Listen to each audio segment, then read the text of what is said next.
lot of times, some people might see an aircraft hangar and just want to believe that this aircraft hangar is a big garage for an aircraft. However, there's a lot that happens inside, depending on the size of the hangar.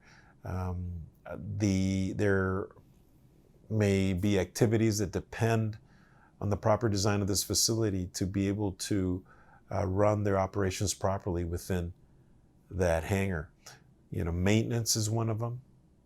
In some instances, has to do on how the facility is housing the aircraft, having the proper temperature control, having the accessibility to different areas of the aircraft is critical.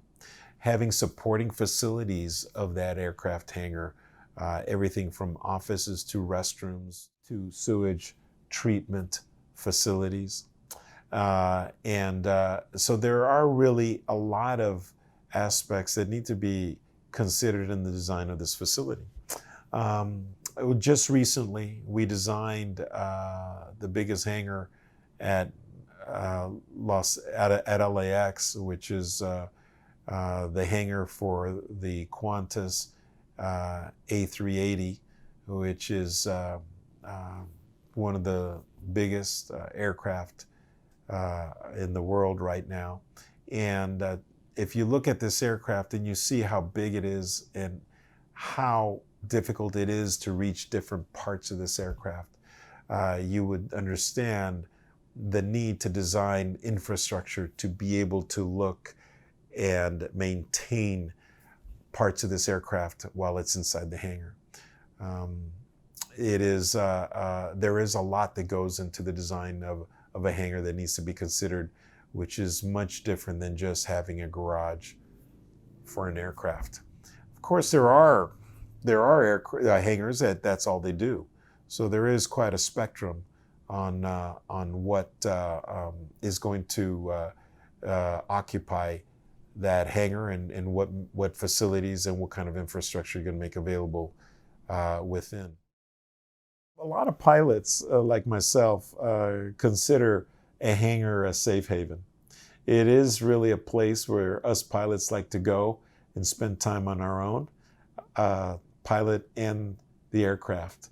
And a lot of people forget that pilots spend a lot of time with that aircraft, not only flying it, but really understanding that aircraft, they depend on that aircraft to keep them safe. When you have a connection with something that keeps you safe, there truly develops a big bond. And such is the case with many pilots. So when you are within an aircraft, within a hangar, a pilot wants to see some of the supporting facilities, everything from electric power to refueling to the proper lighting, the proper restroom facilities and restroom facilities, flight planning services that can be used prior to flight. In doing a pre-flight inspection of an aircraft, you want to be able to make sure that you have the right tools to be able to do that. Everything from compressed air to oil, filters,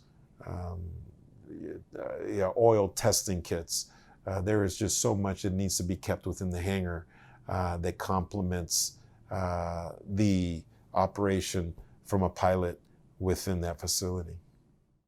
It's been really a privilege to be able to work in some of these facilities related to aerospace and aviation.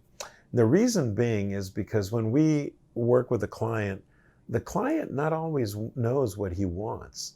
He knows he wants a facility to house an aircraft or a mission control building or a control tower, but they don't know where to start. So one of the examples that we have, that one of the clients is a Fulton Municipal Airport.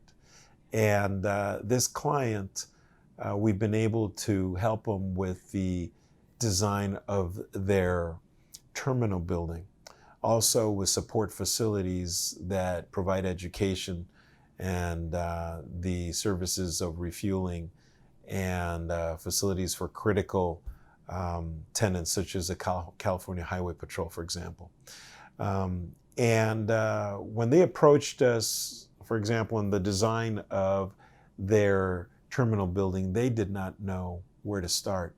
They knew that they had a makeshift type of terminal building that was really close to 100 years old, and they did not know where to start. And so what we did is we spent some time developing a master plan that could help them develop and understand how this facility should sit within their airport and how it could evolve with time. And also how the users, everything from people working within the airport to pilots and passengers could use their facility. Providing a master planning or feasibility study for the airport was of tremendous value to them. Not only in the design of their terminal building, but also in the future expansion and growth of the airport. So to work with them like that and to be able to draw out the information is something that is very, very important in dealing with aerospace and aviation clients.